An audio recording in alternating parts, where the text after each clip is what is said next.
Knowing how to professionally kern your typography takes you from looking amateurish to professional. There's so many settings and things that many designers don't know of when it comes to kerning fonts and typefaces they use, but also kerning logo types. Why are they kerned differently? So I'm going to show you how to professionally kern typography and logo types and the settings that you need. So number one, kerning is different to tracking. Now, kerning is the space in between each individual character, and they can change depending on different characters. So if I wanted to, I could change the kerning between the uppercase K and the lowercase e here by holding Option and arrows. And that will change the kerning and it will bring it in tighter, much better. And changing the overall tracking would look like this, where all of them change at the same time by the same value. The general principle of kerning and having good spacing in between each character is that we want it to feel like there's a rhythm and a pattern in the negative space. So for the instance, I'm not looking at the letter N and G, I'm looking at the space in between the N and the G, kind of here, like so. And I'm looking at the space in between the I and the N, and again with this I and N and this R, I'm looking at this spacing, and as well as the R and the N, the E and the R, and the K and the E. Everything in purple there is the spacing that we're looking at. It's basically what we don't see. And in typography, what we don't see is arguably more important than what we do see. Bad kerning would look something like this, where the R and the N are way too far apart and the G and the N are way too close. So what if we just randomly change this kerning at different character points just to be absolutely crazy different everywhere we go? How would I kind of work out if I was designing or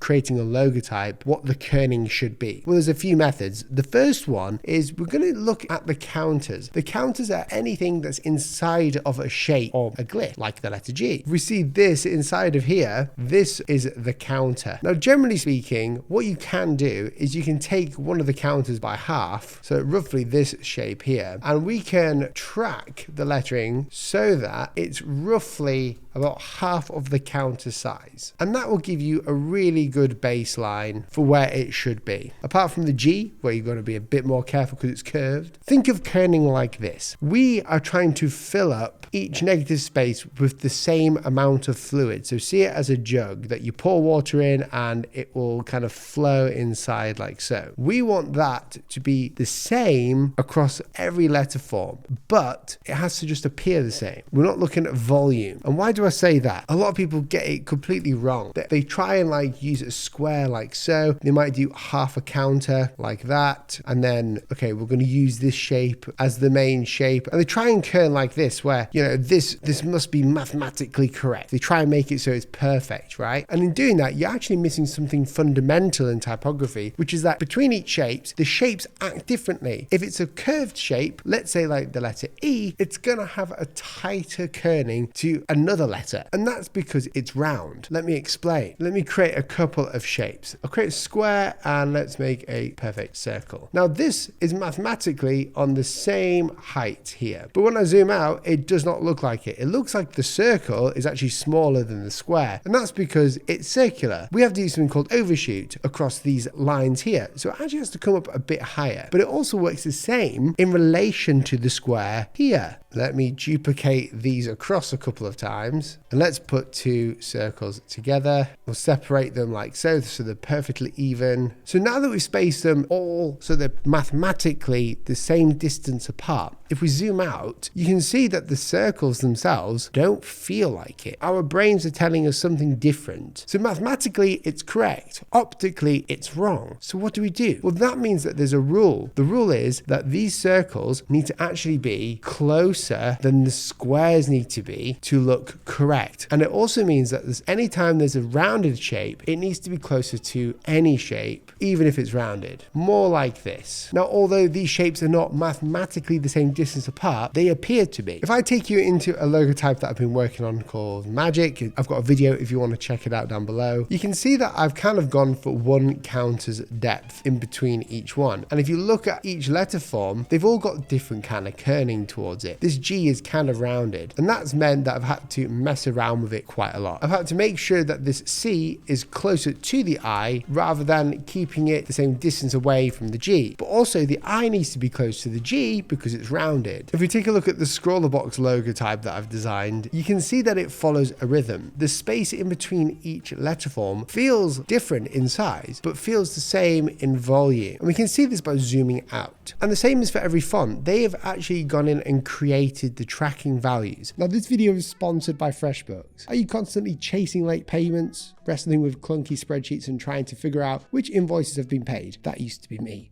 Well, there's a way to simplify your finances faster than you can say past due invoice. That's where FreshBooks comes in. It's an accounting and invoicing software that makes the hard parts of running your own business easy. Whether you're a freelancer or a small business with employees or contractors, FreshBooks gives you all the tools you need to manage your finances in one place.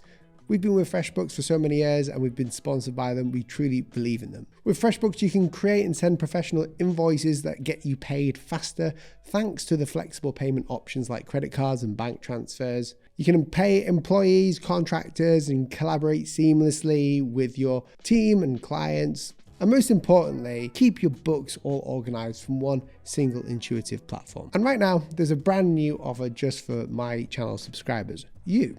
So head over to freshbooks.com/Will Patterson to unlock your exclusive offer now. The link is in the description and the QR code is on the screen. So one thing we need to keep in mind is that when we're designing a logo type or a piece of display typography, generally have closer tracking. If you were to look at Huel, for example, which is an actual logo from a company, I don't think they use this typography, but it looks similar. You'll notice when it's written normally, it doesn't look very good. It looks like you can read it. It's been tracked like that, and it's been created like that by the people who made it. For a logo type though, we know because it's going to be standing by itself that we can actually get away with bringing this in slightly or messing around with it like so. So the actual differences are actually pretty big when you see them side by side. Huel here looks a lot nicer than Huel here because we've increased or decreased the space in between the H and the U. Now, if I take this font that I've been designing, you can see that I've in each letter or each glyph, the word avatar is repeated over and over, and it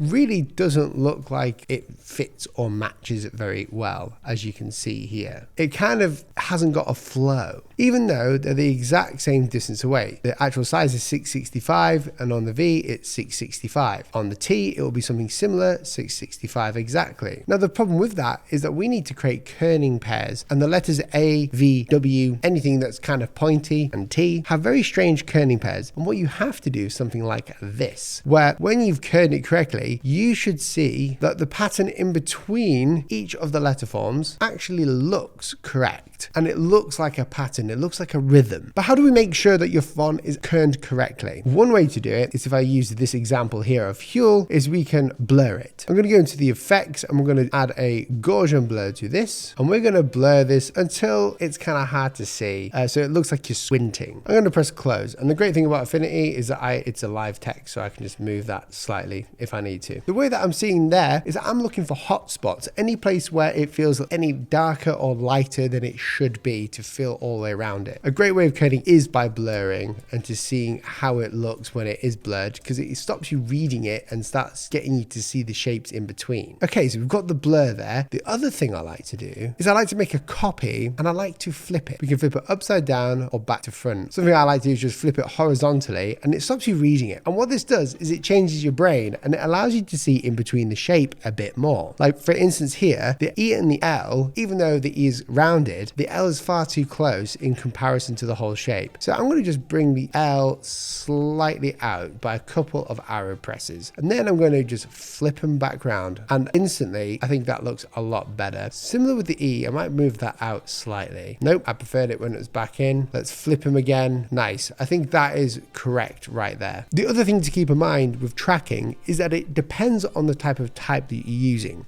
For logo types, this tracking here can be kept. We can now outline this or convert it to curves, and we can't edit it. That's fine. And display text is essentially any text that is going to be read as a title on a poster. It's not body text. It's not going to be read in paragraphs, short statements. The tracking on them and the kerning is going to be very close together compared to body text, which is kind of open. Sometimes you can get away with it being more open, especially when you want to give a more luxurious feeling. You can see the Appian way here. This here, we can open this up and we can keep it nice and open. If we were to make it really tight, it would take away that luxurious feeling. So let me just ungroup this. This is some custom type. If I was to bring that all really close together, in comparison to the one above, it just looks plain, but the one above looks more luxurious. Same with space. If I was to write the word space here and we wanted it to look more epic and luxurious, we can increase that tracking quite a lot, and we've got the tracking there created, and it adds more space, more luxury. So that is how you professionally kern typography correctly. If you enjoyed this video, please subscribe and share. It would mean the world. See you in the next one.